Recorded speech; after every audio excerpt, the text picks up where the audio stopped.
جو لوگ بھی کلمہ پڑھتے ہیں، رسول پاک کو خاتم النبیین مانتے ہیں، 6 بنیادی ایمانیات پہ اجمالی یقین رکھتے ہیں، اور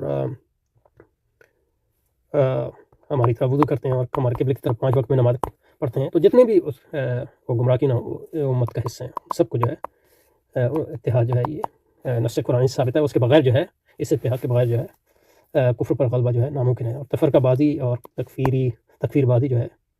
یہ اس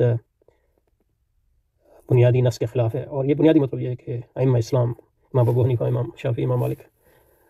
ہمارا عقیدہ ہے، یعنی جو عقیدہ حاویہ میں جو حناف کا عقیدہ ہے، فقہاء اسلام کا عقیدہ ہے کہ ہم